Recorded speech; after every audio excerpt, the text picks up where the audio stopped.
Selamat petang, salam sejahtera. Bongkar, jangan tak bongkar. Bongkar sampai terlonde. Ulas, jangan tak ulas. Ulas sampai semua orang tahu dan jangan malu-malu. Petang ini aku ada berita paling buruk untuk Parti Pejuang dan juga Parti Bersatu. Berita ini, berita yang paling tidak mau didengar oleh sesiapa. Termasuk Parti Pejuang dan juga Parti Bersatu. Di dalam pendedahan terkini, satu perkara yang luar biasa bakal terjadi. Keputusan yang bakal terjadi yang amat luar biasa kepada Parti Pejuang dan juga Tun Mahathir. Diucapkan salam duka cita buat Tun Mahathir. Apabila dalam ulasan kali ini, tajuk ulasan pas untung, tapi Pejuang dan Bersatu akan habis pada PRU 15. Itu kata-kata daripada Tun Daim.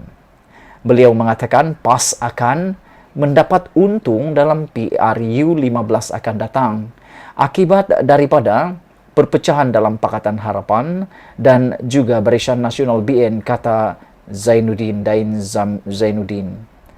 Bekas menteri itu memberitahu The Malaysian Insight bahawa beliau juga menjangka parti dalam PH akan kehilangan sebilangan kerusi. Pembangkang tidak akan dapat majoriti kerana DAP akan kehilangan sebilangan kerusi sementara PKR akan kalah lebih lagi, katanya lagi. Bagi Pejuang pula, Daim mengatakan beliau rasa sudah habis dan begitu juga dengan Bersatu. Jadi selama ini, baru-baru ini kenyataan daripada Parti Pejuang melalui timbalan presidennya iaitu Marzuki, beliau mengatakan bahawa Parti Pejuang akan menjadi kerajaan. Mereka mengharapkan Pejuang akan menjadi kerajaan dan bukan sekadar kingmaker.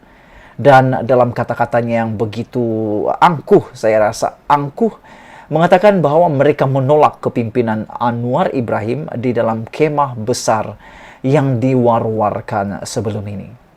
Jadi ini bertentangan dengan ramalan oleh Tun Daim ini.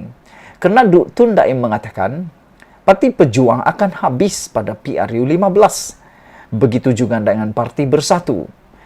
Ini bermaksud apa yang difikirkan oleh Parti Pejuang, pemimpinnya iaitu timbalan Presiden Parti Pejuang sendiri, bahawa Parti Pejuang bakal boleh menjadi kerajaan dengan memenangi 112 kerusi dan mereka juga berhasrat untuk bertanding di 120 kerusi parlimen. Ini akan membawa kepada satu perkara yang luar biasa. Tun Daim juga mengatakan, dan jika kita tidak hati-hati, PAS akan dapat lebih banyak kerusi. Kata bekas Menteri Keuangan itu di pejabatnya di Menara Ilham dalam satu wawancara.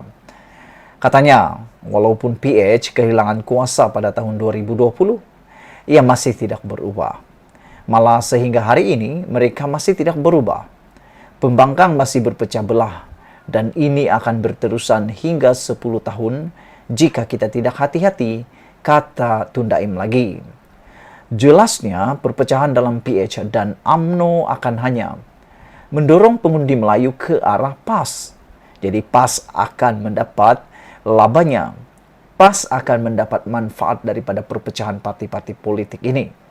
PH yang terdiri daripada DAP, PKR, Amanah dan APKO gagal mencapai persetujuan bagi membentuk gabungan besar pembangkang seperti dalam kempen pilihan raya 2018. Di satu pihak lagi, pergeseran berlaku di antara Presiden UMNO Ahmad Zahid Hamidi dan Perdana Menteri Ismail Sabri Yaakob untuk mengawal parti UMNO itu.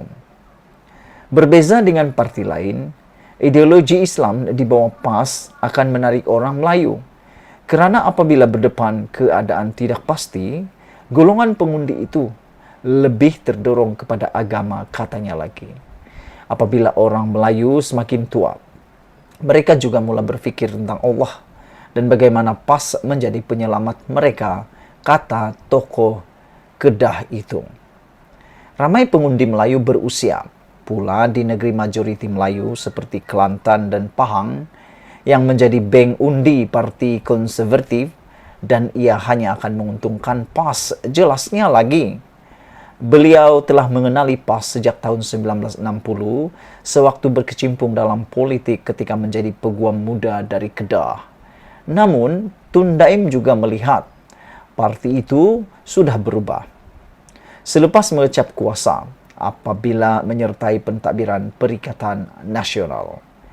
Ini bukan PAS yang saya kenal pada tahun 1960-an lagi, kata Tun Daim. Ini PAS yang mahu kuasa kerana mereka sudah mengecap kuasa. Dengan kata lain, dengan makna lain, Tun Daim mengatakan PAS sudah merasa betapa aman nikmatnya berkuasa. Jadi dia kata PAS bukan seperti 1960-an lagi. Dia sudah berubah dan sudah berubah. Selain itu, beliau juga mengatakan, saya masih rapat dengan mereka, tetapi saya tolak usaha mereka ambil alih pentadbiran negara. Sebab itu, kita perlukan generasi baharu, kata Daim lagi yang kini bersara dari perniagaan. Mengulas mengenai parti UMNO, lamanya UMNO, Daim melihat parti itu yakin dapat menang lebih separuh dari 165 kerusi di Semenanjung Malaysia. Sesetengah penganalisis UMNO percaya mereka boleh menang sehingga 85 kerusi. Tapi itu bermaksud mereka perlukan Sabah dan Sarawak, katanya lagi. Sebelum kita berpisah, mari kita ulas tentang isu ini.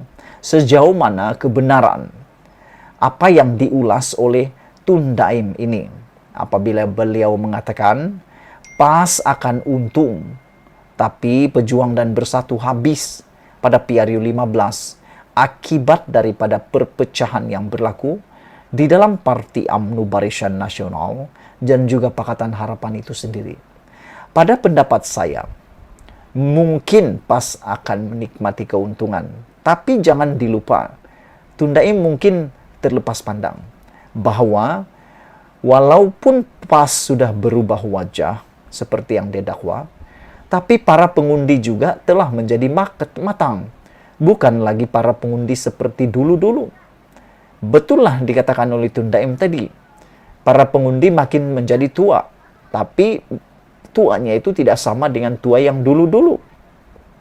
Dan yang harus diingat juga, pengundi-pengundi muda undi 18 bertambah berjuta-juta. Ini akan mempengaruhi parti politik, undi parti politik. Adakah golongan muda ini akan mengundi parti PAS? Itu persoalan paling besar. Sila tinggalkan komen Anda. Untuk isu kali ini, Malaysia kita punya. Kita jaga sama-sama cintai Malaysia. Kita jumpa lagi. Bye-bye.